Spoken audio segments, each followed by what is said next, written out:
Bueno, muy buenos días a todos. Bienvenidos a este panel sobre el ODS Igualdad de Género. En la mañana de hoy nos acompaña la doctora Luz Adriana Aristizábal Becerra, quien es psicóloga especialista en epidemiología en Colombia, magíster en Desarrollo Rural México y doctora en Persona y Sociedad en el Mundo Contemporáneo en España. Cuenta con experiencia en docencia e investigación durante los últimos 15 años trabajando con comunidades vulnerables, especialmente mujeres, niños, niñas y adolescentes. Merecedora del premio Mejor Joven Investigador de la Universidad Surcolombiana USCO 2006 y al Mejor Joven Investigador de Colombia, Colciencias 2007. Ha sido becaria con CONACYT México 2012 y MinCiencias en Colombia 2017 para realizar estudios de maestría y doctorado en el exterior. Sus trabajos se orientan a las líneas de salud, estudios sociales, género, subjetividades, delincuencia, empoderamiento y vínculos afectivos. Pues muchísimas gracias a todos y a la doctora Luz Adriana por permitirnos compartir este espacio. Espero que podamos disfrutar sé que vamos a disfrutar de una jornada muy chévere en este tema y bienvenidos a todos, ¿no? Damos paso, Luz Adriana.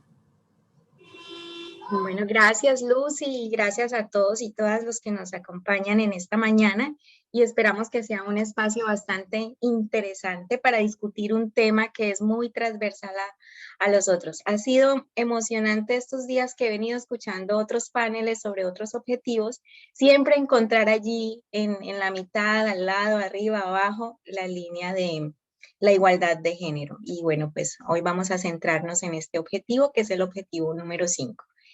Lucy me dice que no tengo permiso para compartir, que no estoy habilitada.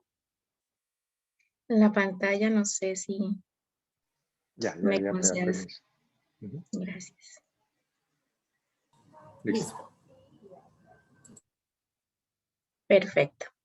Bueno, entonces creo que todos los que estamos aquí tenemos un interés compartido en esta línea y bueno, vamos a recrearnos un poco y a discutir sobre esta temática. El Objetivo de Desarrollo Sostenible número 5, que es la igualdad de género, dentro de los 17 que nos involucran, que son los propuestos por el Programa de las Naciones Unidas para el Desarrollo.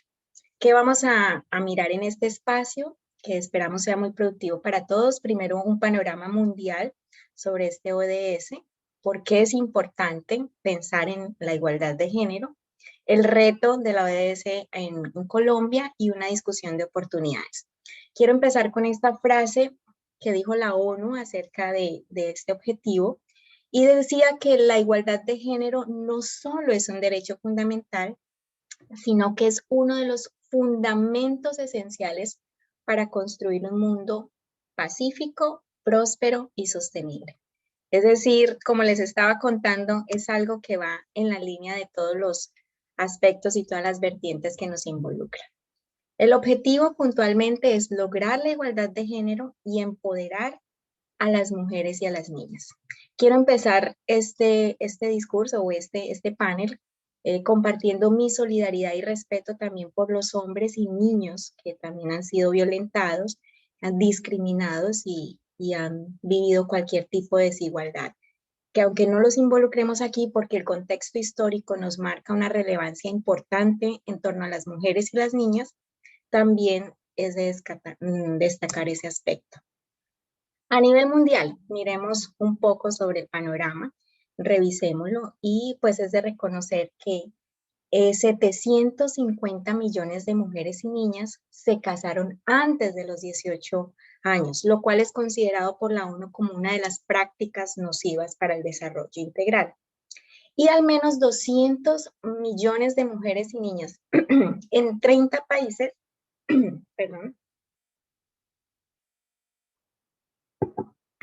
fueron sometidas a la mutilación genital femenina. Es una cuestión alarmante que no podemos perder de vista en este análisis.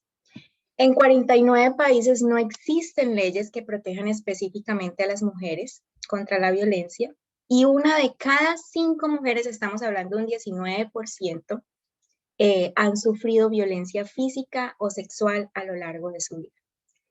y solo el 52% de las mujeres casadas tienen la oportunidad o la libertad de tomar sus propias decisiones en aspectos de sexualidad, anticonceptivos o todo lo que tiene relacionado con la atención médica.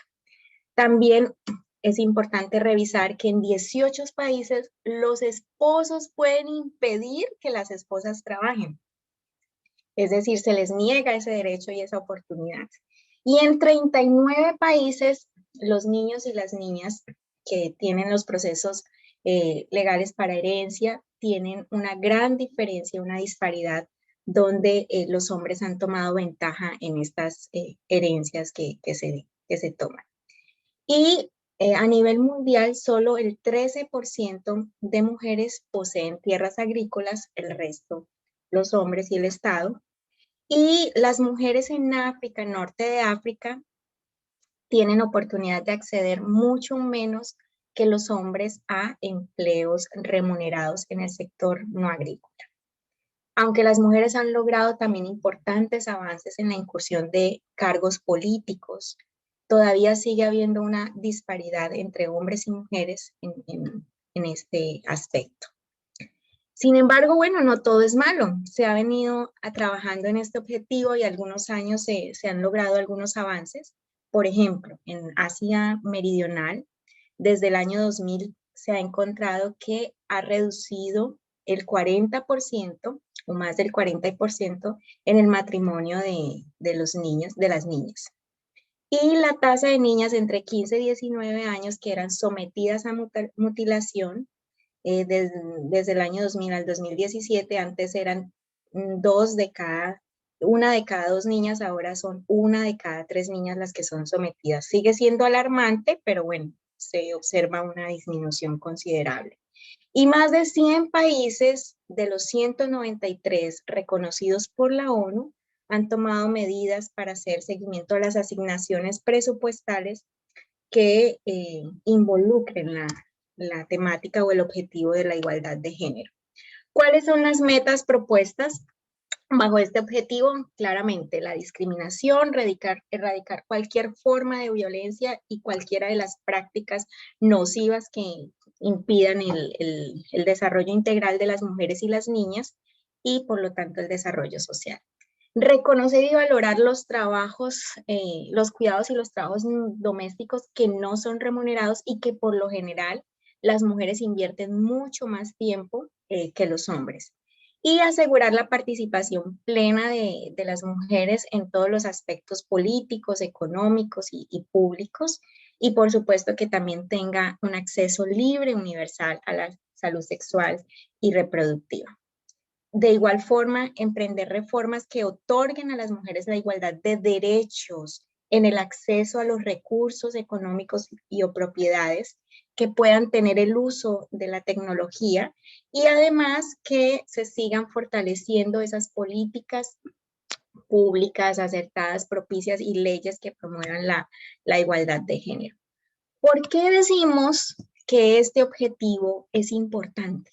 Porque la ONU y bueno, todos los países miembros de la Organización de las Naciones Unidas, ¿por qué plantearon este como una de las necesidades o prioritarias de los Objetivos de Desarrollo Sostenible?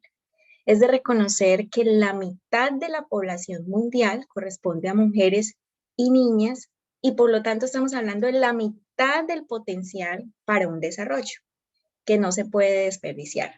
Por lo tanto, si tenemos desigualdad de género, estamos hablando de un estancamiento en el progreso social. En el 2014, 143 países ya tenían garantizadas sus constituciones de igualdad de género, pero aún quedaban pendientes 52 por incluirla. Ya cada vez están más cerca. Y es importante porque el empoderamiento de las mujeres y de las niñas es muy necesario para impulsar el crecimiento económico y promover de esta manera un desarrollo sostenible. Asimismo, cuando lo hemos visto en las otras presentaciones, en los otros paneles, cada vez que hablamos de igualdad de género, también estamos hablando de reducción de la pobreza, estamos hablando de mejoramiento en la educación, de la protección, del bienestar, salud y bienestar de los niños y niñas. Por lo tanto, estamos influyendo directamente sobre la construcción de una sociedad sana, que ese es uno de los grandes objetivos. Ahora, ¿qué es lo que está pasando en Colombia? En Colombia es de reconocer que uno de los ítems que más han llamado la atención es el tiempo, el triple del tiempo que las mujeres dedican al cuidado y actividades domésticas que no son remuneradas. Lo podemos ver claramente allí, dos de las actividades principales que realizan tanto hombres como mujeres, pero si lo vemos, las mujeres lo realizan en una mayor proporción e invierten mucho más tiempo que los hombres, que es el suministro de alimentos a miembros del hogar y la limpieza, mantenimiento y reparación para el hogar. A veces se estima que los hombres se están involucrando, pero siempre las mujeres están realizando más esfuerzos en este ámbito. Mucho más ahora, una de los artículos mencionaba algo interesante, y es que el secretario de la Organización de las Naciones Unidas decía que una de las grandes preocupaciones a partir de la pandemia es este objetivo, porque es en el que más se han visto afectaciones, o en el que los pocos avances que se habían tenido se están revertiendo y desfavorece los objetivos de desarrollo sostenible. Si antes, por ejemplo, se trataba de disminuir esa brecha de desempleo entre mujeres y hombres, hoy cada vez esa brecha es mucho mayor, y las mujeres, incluso en uno de los estudios aparecía que las mujeres están accediendo a empleos no formales, arriesgando su vida, exponiendo, bueno, en estas condiciones de la pandemia que todos conocen, mucho más que los hombres. Y eso es preocupante, pero también los indicadores de violencia de género también han subido en este tiempo de la pandemia, y bueno, cada vez se hace más difícil este trabajo. Tenemos entonces otro de los objetivos en Colombia, reducir esa brecha, que claramente lo vemos en el desempleo total. Esto es una cifra que estamos hablando del 2018, sin contar lo que estaba sucediendo con la pandemia el año pasado, y que seguramente va a continuar aumentando.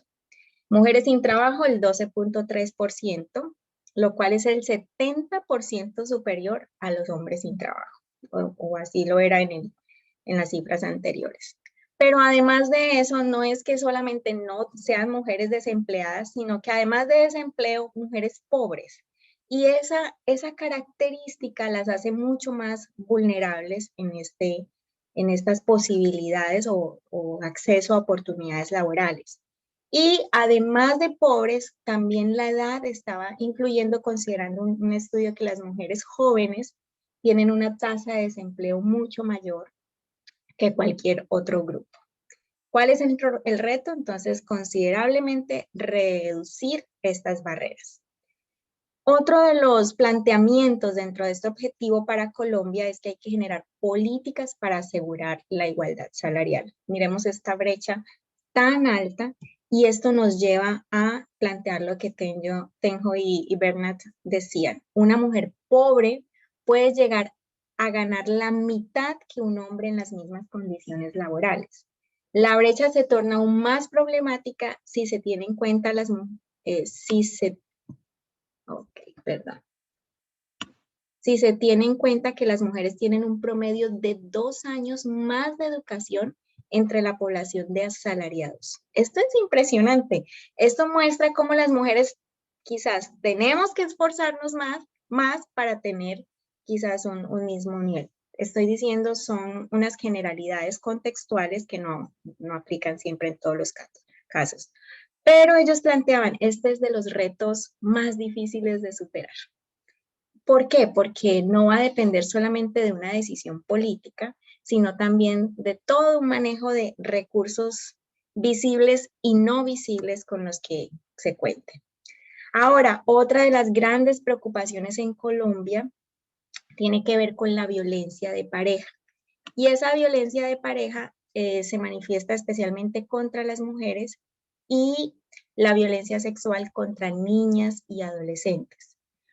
Como lo podemos ver en la gráfica, este es un porcentaje, un número de homicidios cometidos por la pareja o expareja.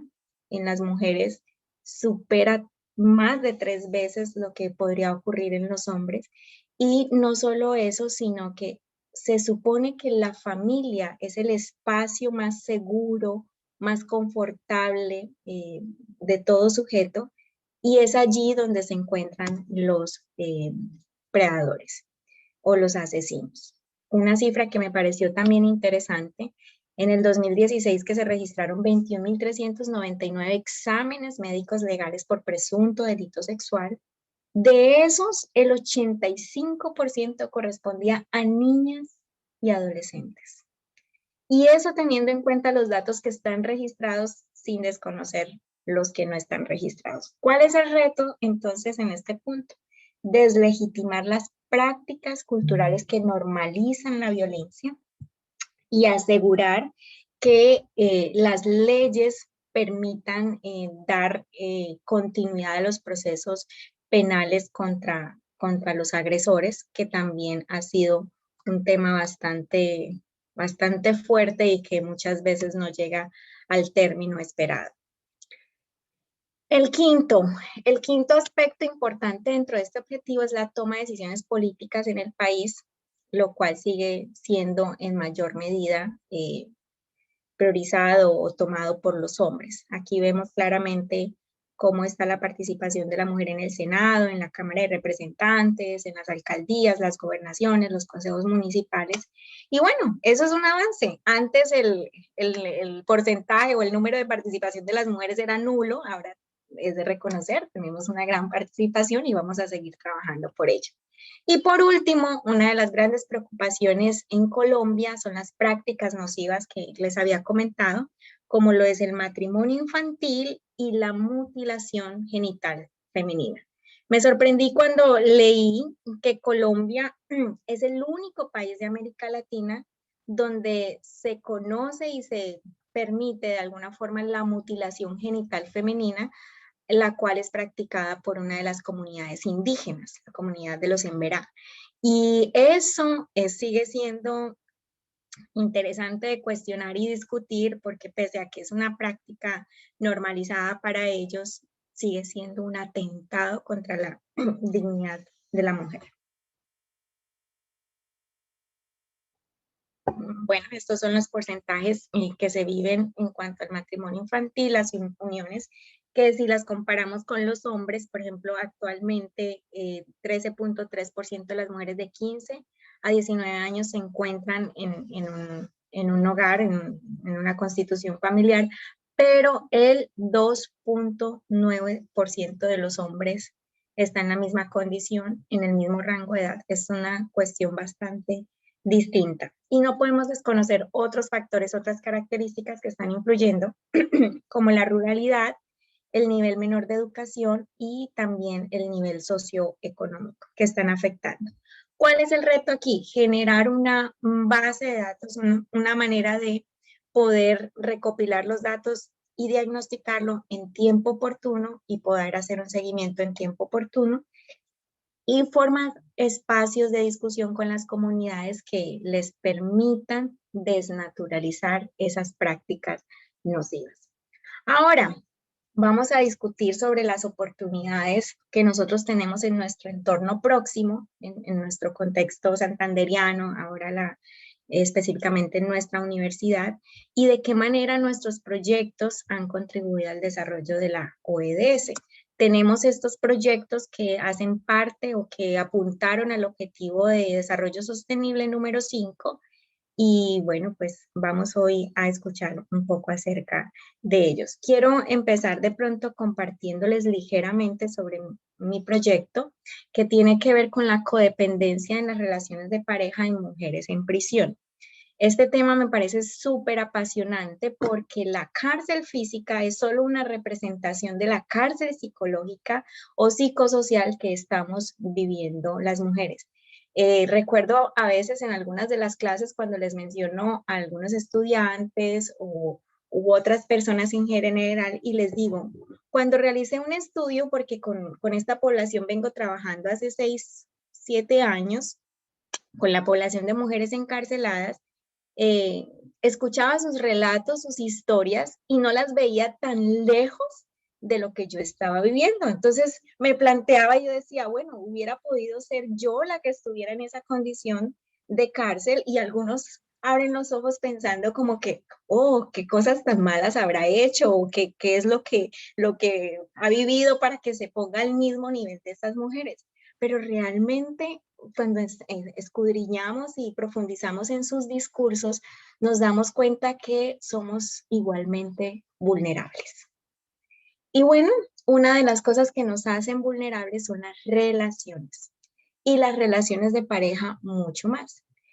Podemos ver aquí en los resultados preliminares un poco sobre lo que encontré en esta población, y cómo en esa intención de volvernos las rescatadoras de los demás, las salvadoras, las que ayudan, las que tienen una solución para todo, que creo que muchas nos hemos ubicado en algún momento de la vida en ese rol, empezamos a propiciar estas relaciones codependientes.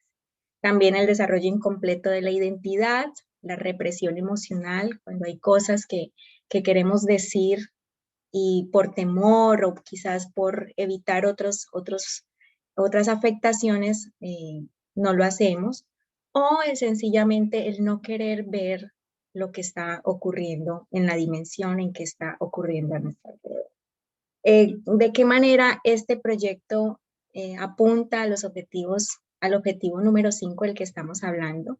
Es que al reconocer esto, declaramos una necesidad imperiosa de continuar trabajando el empoderamiento en estas comunidades, con el fin de mitigar el impacto de la violencia que ya ha sido generada en eventos previos, pero también prevenir los posteriores, sin desconocer el efecto de la narrativa.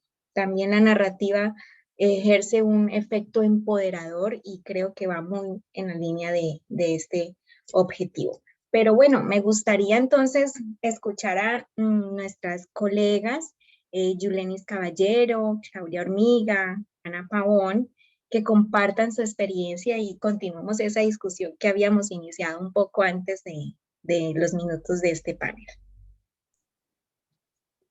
Ana. Bueno, muchas gracias, Sí.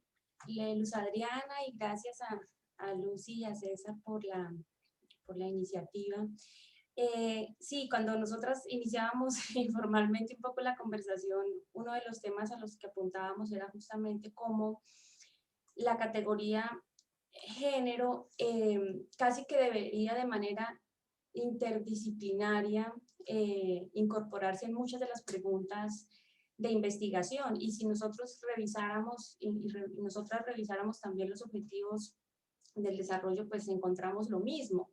Ahora que escuchaba la presentación de Luz, decía, bueno, claro, nosotros en el caso del derecho, cuando hemos ido cuestionando este esquema simbólico de las normas, pues uno de los aportes de la perspectiva de género fue justamente develar cómo las estructuras desde el derecho generaban brechas y desigualdades frente al disfrute formal de los derechos para las mujeres, para las personas con orientación sexual e identidades no hegemónicas. Y el primer ejercicio fue visibilizar esas injusticias. Tú mencionabas en la exposición algunas injusticias que formalmente se mantienen. O sea, que por ejemplo todavía países permitan legalmente el matrimonio en niñas de menos de 12 años, que cae dentro de la categoría matrimonio forzado, pues es la muestra de que ni siquiera en el plano formal de las normas se ha logrado eliminar esas injusticias ligadas al género.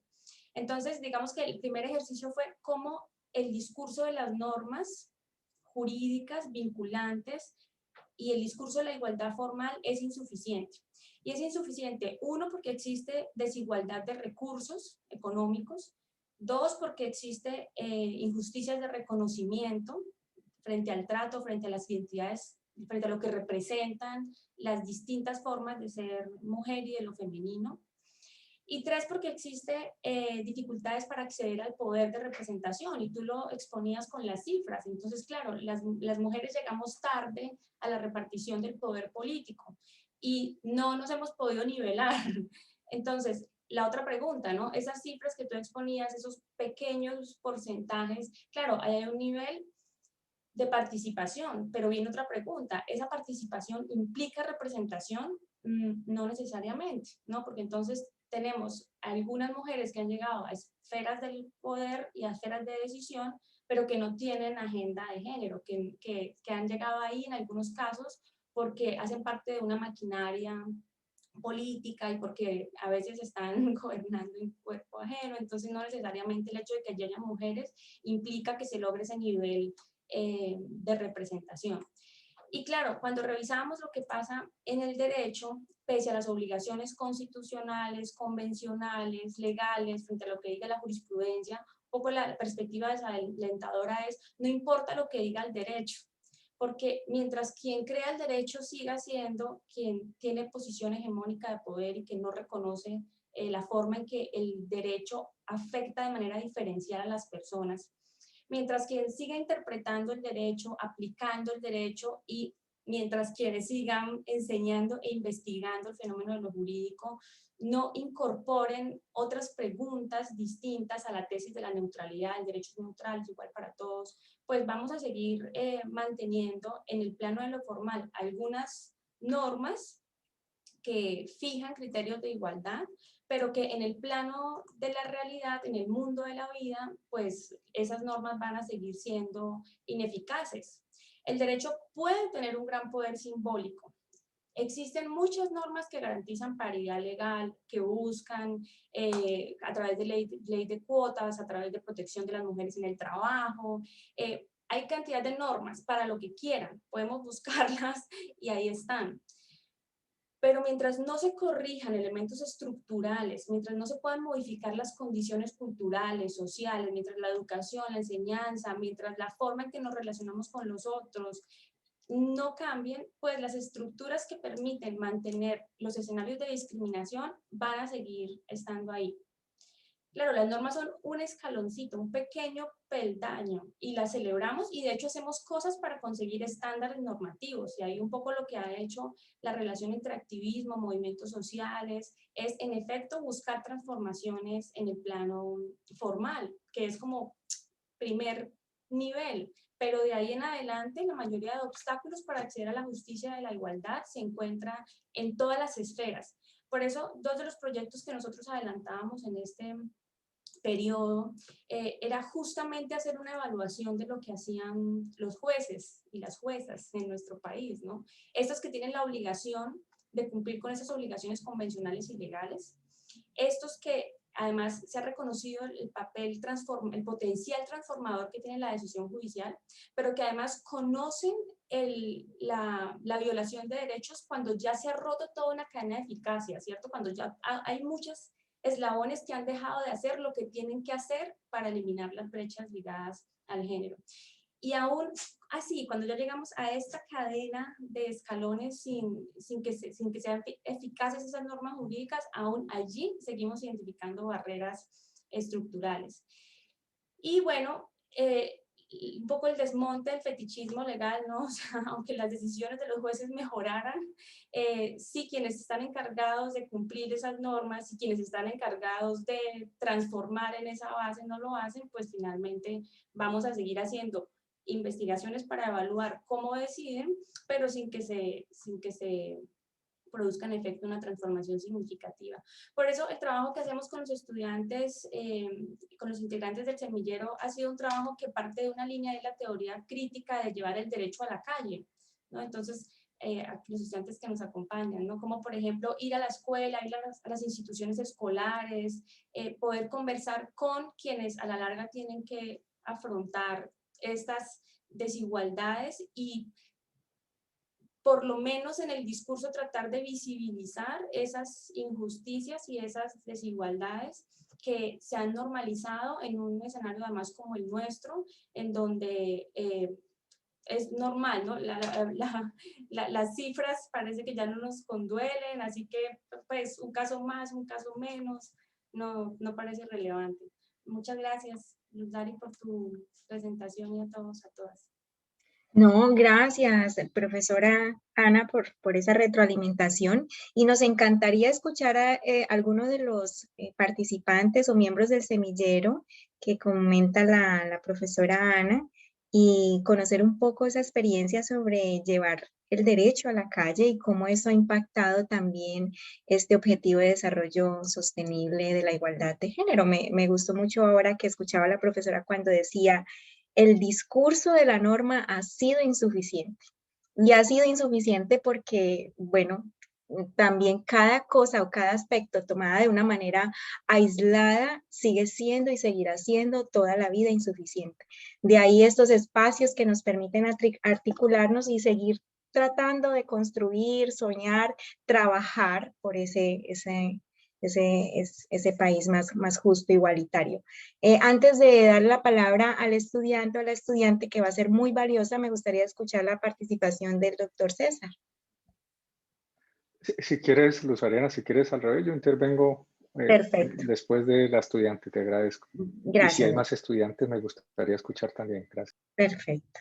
Vamos, entonces creo que Silvia vas a compartir. Muy bien, Buenos bienvenida. días a todos y a todas.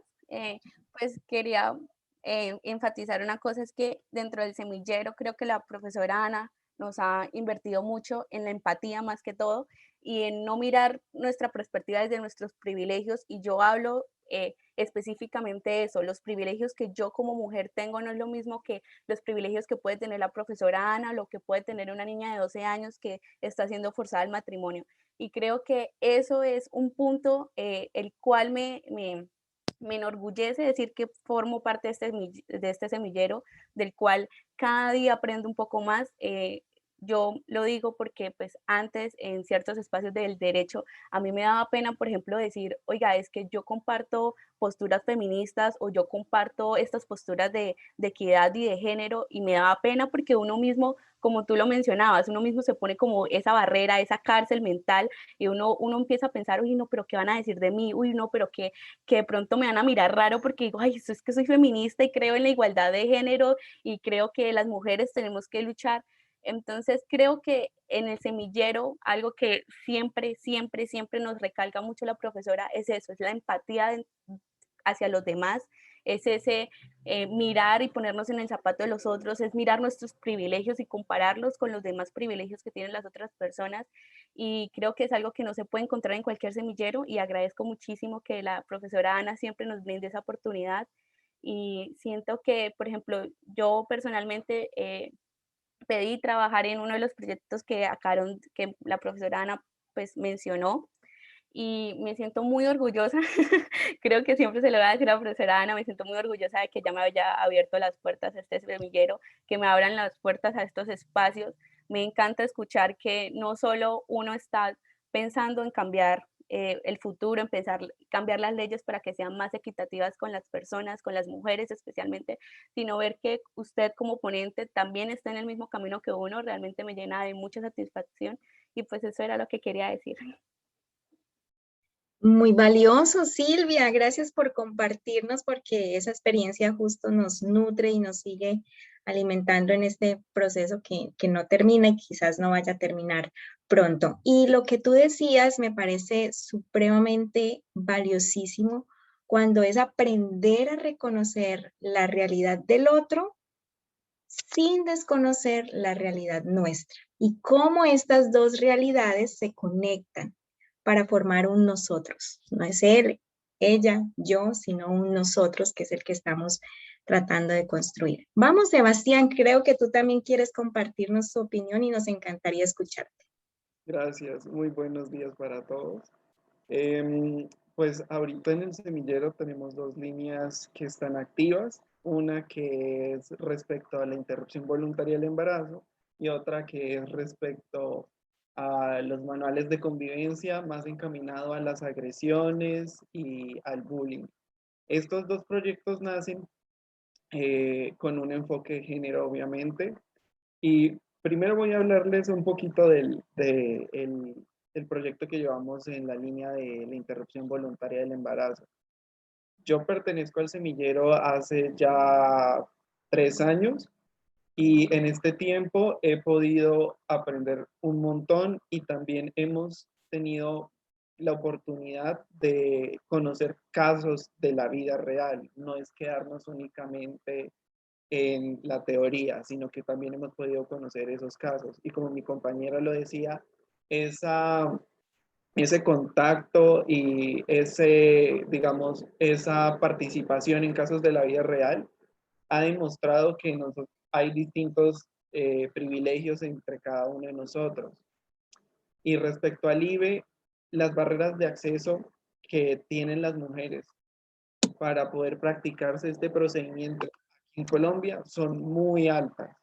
Hay lo que denominamos una violencia tanto institucional por parte de las EPS y las IPS, hay una violencia médica, hay una violencia social y psicológica. Entonces, digamos, el peso que se carga al intentar acceder a este servicio, a este procedimiento, que de todas formas es un derecho constitucional, es muy alto.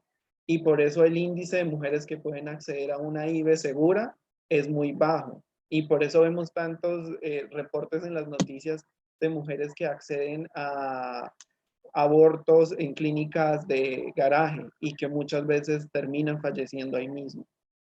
Y pues esto es muy importante, ver también cómo poder desarticular estas barreras, y es aquí a donde quiero hacer el hincapié, porque la meta de este proyecto de investigación no es solamente meramente identificarlas y tener unos índices y ya, sino también aportar para que en un futuro las mujeres puedan acceder cuando quieran y de la forma como debe ser atendidas a una IVE segura. Y por el otro lado tenemos la línea de los manuales de convivencia, que nace desde la propuesta que hizo el Ministerio de Educación en el 2016, en la cual se debían revisar los manuales de convivencia de todas las instituciones, tanto estatales como privadas.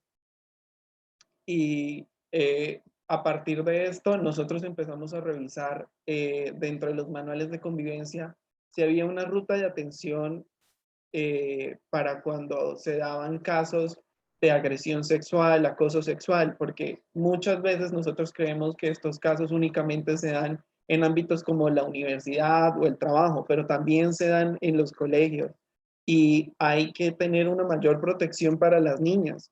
Son menores de edad y se está dando y está desconociéndose esto. Entonces es algo muy importante también respecto a la identidad de género, como muchos colegios, digamos, castigan, penan o en cierta medida agreden psicológicamente al estudiante que quiere utilizar un uniforme que corresponde a su identidad de género, pero no al sexo biológico con el que nació, como también las ideologías políticas y religiosas. Muchos de estos temas, como se van pues acomodando en un entorno que es nuestro primer entorno de desarrollo, en nuestro primer entorno de contacto con una sociedad, porque el niño sale de su núcleo familiar al colegio a tener ese contacto. Y es por esto también que nosotros vemos la necesidad de hacer un estudio dentro de los manuales de convivencia y dentro de los colegios, para luego también como un producto de este proyecto poder ayudar para que en los manuales de convivencia haya esa inclusión y haya ese apoyo que es necesario. Bueno, muy valioso, Sebastián, y qué gusto escucharte porque justamente ahora que estaba escuchando con atención a Silvia y a Sebastián en la línea de género y diversidad a través del derecho, también pensaba en el semillero género en psicología y cómo tenemos tantos puntos de convergencia que nos pueden motivar a seguir trabajando esta misma temática desde una manera interdisciplinar y pues sería maravilloso. Aquí también tenemos la participación de miembros del semillero En psicología también egresados que han continuado su trabajo y gracias a todos y todas los que están aquí. Bueno, si hay alguien más, mientras tanto damos la opinión, la palabra a nuestro director de investigación, el doctor César. Muchas gracias, Luz Adriana, y felicitaciones por esa cátedra que nos diste al comienzo, porque fue así también, Ana Patricia. Felicitarlos, ¿verdad? Por eso yo les cuento que estos ODS y la definición de los ODS que se están dando en Ideas to Reality obedecen a los proyectos que se han desarrollado. Hay ODS que no están incluidos y la razón es porque de algunos investigadores han priorizado estos ODS sobre otros en la universidad. Y eso da, eso es un indicador de la importancia que este ODS tiene para los investigadores y que es un objeto pues de trabajo investigativo. Yo quiero resaltar también algo que me llevo de este Idea to Reality, no acabo esta tarde, pero desde ya me llevo muchas cosas y muy positivas y dentro de ellas es el tema de los semilleros. Yo realmente cada vez más los semilleros me parece que tenemos, Lucy, que seguir trabajando y vamos a seguir fortaleciendo los semilleros. Yo realmente me quedo fascinado de escuchar lo que hacen, lo que hablan, cómo los semilleros contribuyen realmente al trabajo investigativo y probablemente en unas áreas más evidentes que en otras, en unos temas más evidentes que en otros, pero quiero resaltar eso porque me parece muy importante.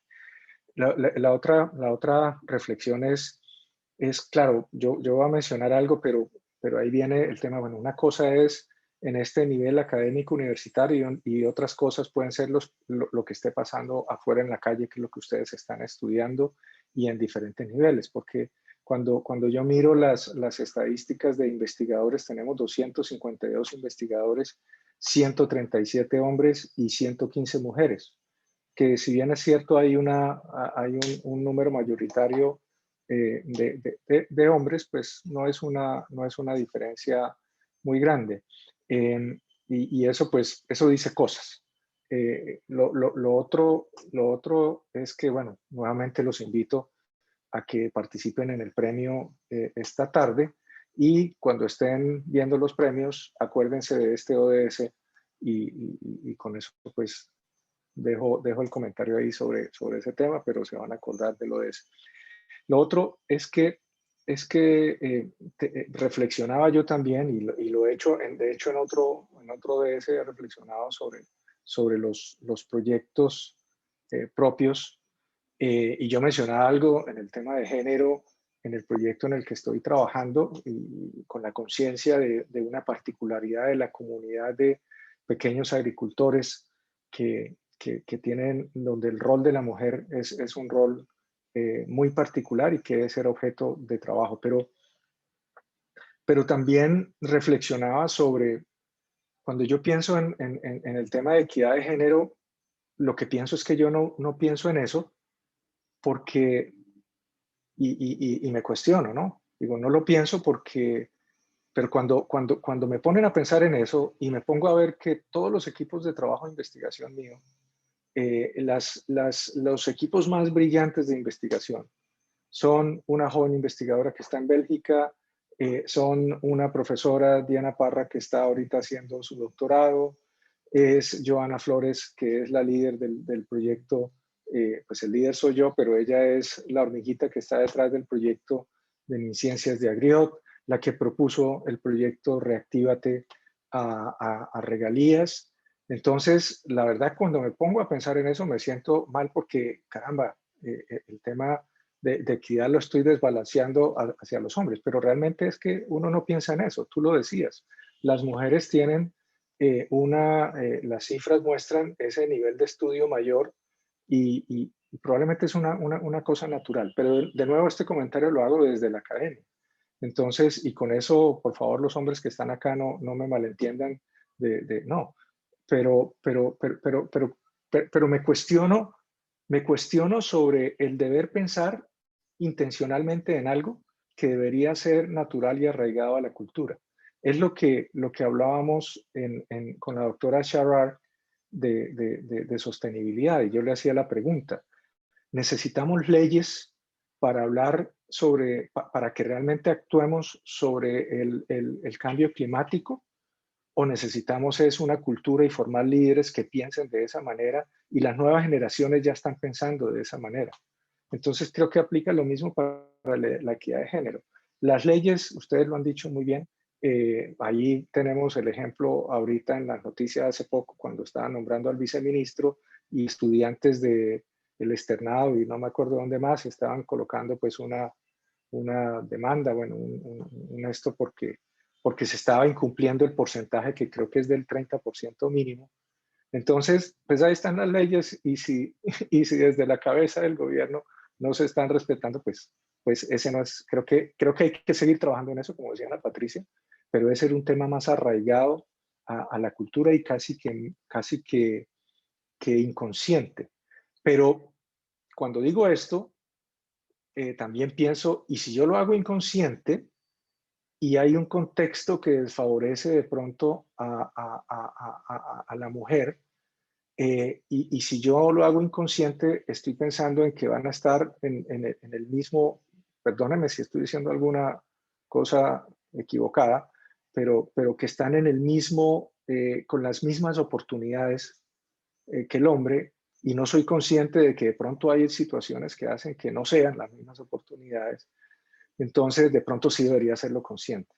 Pero bueno, todo esto lo que quiero decirlo es el rol fundamental que juega la educación en generar ese cambio cultural, en que no pensemos, no tengamos que pensar en equidad de género siendo activistas de la equidad de género, sino que esté arraigado en nuestro pensamiento, en nuestra cultura, en nuestra acción, y que cuando miremos los números, como los estoy mirando, y cuando miremos nuestra realidad, diga, ah, caramba, no sabía, qué pena con los hombres, ¿sí?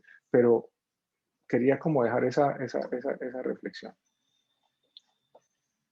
Muy interesante la reflexión, doctor César, y muchas gracias por compartirla, porque justamente ese debe ser nuestro objetivo dentro del objetivo macro, y es que esto se vuelva algo natural, que nosotros podamos normalizar la igualdad de género y que podamos hacerlo parte de nuestra cotidianidad en todos los campos de acción. Bien, si alguien más quiere compartir su opinión, lo valoraremos muchísimo. Aquí en el chat, Marta Hincapié menciona que excelente temática y que hay testimonios muy inspiradores. Gracias, profesora o Marta. Y Marta Eugenia Bonilla también dice que es un tema transversal a todos los escenarios. Muy de acuerdo. Y todos los proyectos deberían incorporarlo. Totalmente de acuerdo. Si vemos, es un asunto clave en todas las convocatorias y lo seguirá haciendo un buen tiempo hasta que esto sea parte de nosotros. Bien, la mano levantada tenemos en Lucy. Tienes una participación. Bienvenida.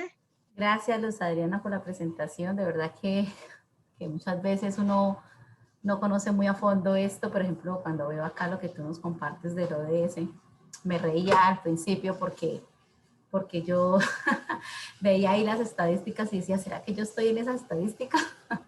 Lo que pasa es que uno muchas veces no se da cuenta que ciertas cosas que uno está haciendo o que está viviendo están siendo motivo de pronto de esa desigualdad de género, ¿sí? De pronto en algún momento uno hace algo que lo ve muy normal y creo que ahí está el problema, en ver las cosas también como tan normales.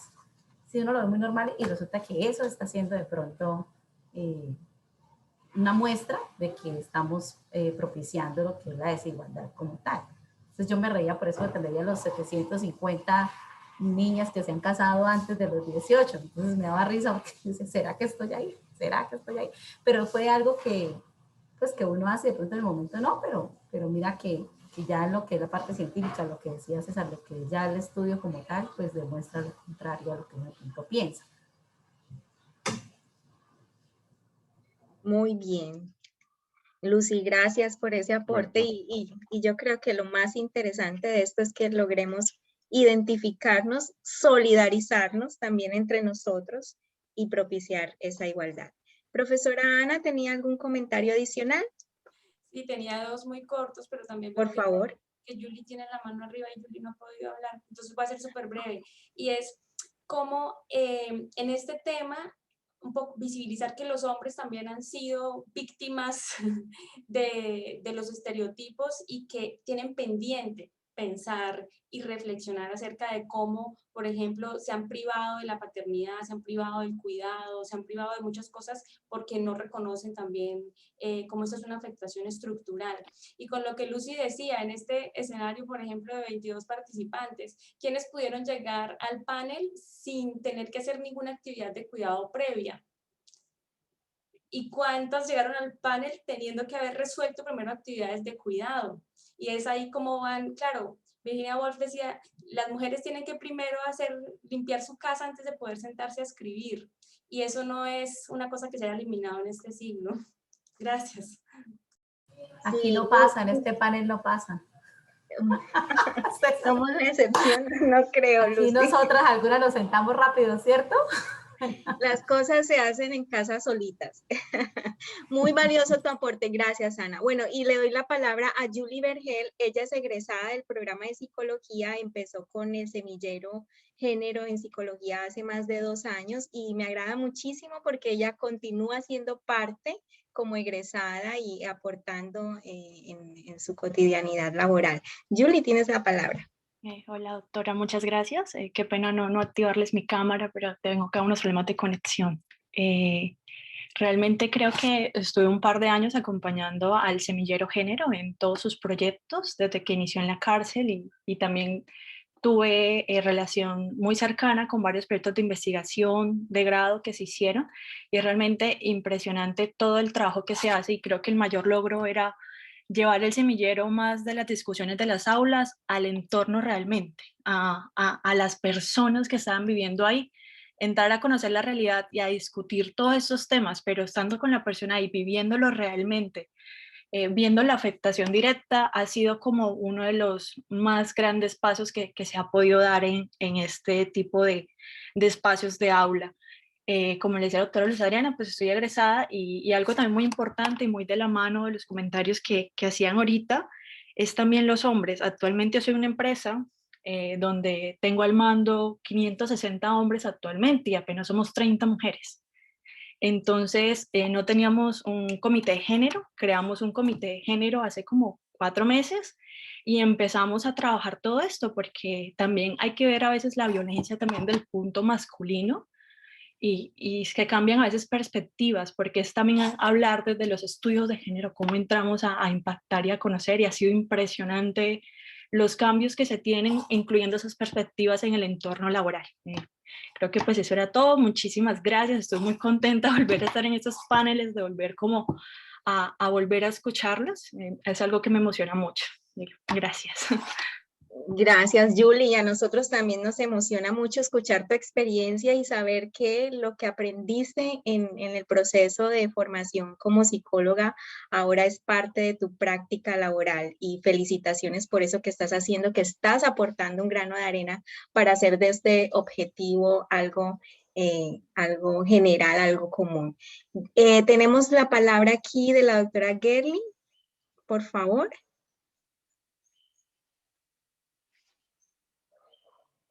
¿No escuchamos? Está el micrófono cerrado. Muchas gracias, Luz Adriana. Sí, gracias también por el doctorado honoris que me acabas de dar. Sí. Pues creo que los cambios profundos que se deben dar deben empezar precisamente por cada uno de nosotros, empezando por reconocer realmente cuáles son esas prácticas que debemos cambiar, ¿sí? En la medida en que nosotros nos reconocemos realmente cuáles son las cosas que no están bien, qué es lo que realmente nos resuena, que de pronto no va en el contexto como debería ser, realmente podemos empezar a generar cambios profundos que se den tanto en el espacio donde nosotros convivimos, ya sea en el trabajo, ya sea en nuestros hogares, ¿sí? Para que de ahí pueda eso ser elevado precisamente a otras instancias, ya sea a la misma institución en nuestro caso, ¿sí? O a la misma sociedad en sí. No podemos esperar que cambien los demás para nosotros poder cambiar. Entonces creo que estos espacios de reflexión hacen posible precisamente ese repensar y encontrarle sentido realmente a cada una de las acciones que, sin querer, precisamente por el sustrato cultural que tenemos, son permisivas y no las vemos como mal vistas, ¿sí? Aunque ya empezamos a darnos cuenta que muchas de esas acciones empiezan a resonar que realmente no corresponden con el deber ser. Entonces creo que estos espacios de construcción deben seguir dándose. Aplausos precisamente por el trabajo de las ponentes que están precisamente tributando a este ODS y invitarlas a que sigan trabajando porque muestra precisamente de ello es que pues ya hay apertura de estos espacios al interior de la universidad. Bueno. Bueno, Dale, creo, Luz Adriana, no, dale, sí. no, creo, doctor, que me está diciendo ya cortemos. Gracias, Gerly, Mira, por el comentario y bueno, doctor, yo le cedo la palabra y terminamos sí. este panel tan interesante. Yo nuevamente agradecerles a ustedes. Estoy, como mencionaba Julia, creo, muy contento de tener y propiciar estos espacios. Queda uno como iniciado, como se dice en la conversación y pues habrán y seguiremos promoviendo pues otros espacios. Ya estamos pensando en cómo va a ser el año entrante esto. Dios quiera que sea en la presencialidad, pero cómo seguir avanzando para seguir propiciando estos diálogos. Y quiero tomar lo que mencionaba María Eugenia en el chat, que mencionó varias cosas importantes frente al trabajo que se hace en el Instituto de Estudios Políticos, lo que tú mencionabas que está haciendo psicología, el semillero de psicologías, y vuelvo a mencionar este evento es eso, ¿no? Es conectar, es que dialoguemos, que los investigadores tengamos el espacio para identificar, no sabía que tú trabajabas en esto, no sabía que se estaba haciendo esto en este ODS, qué bueno el tema de los semilleros y cómo empezamos a conectar esos puntos. Creo que es parte de los objetivos que siento que estamos logrando aquí en eso. Recordarles que los proyectos seguirán vivos, los videos seguirán vivos en la plataforma de Vías to Reality para que los sigamos mirando. Felicitarlos nuevamente, felicitarlas por este panel que me encantó, como todos los pasados, pero aquí tuve muchos aprendizajes y reflexiones que me llevo. Muchas gracias a todos y que nos vemos, recuerden, hoy a las 4 y acuérdense a las 4 al final de la ceremonia de este ODS. Gracias. Gracias, doctor, y gracias a todos y todas. Un feliz día. Nos encontraremos próximamente. Un abrazo.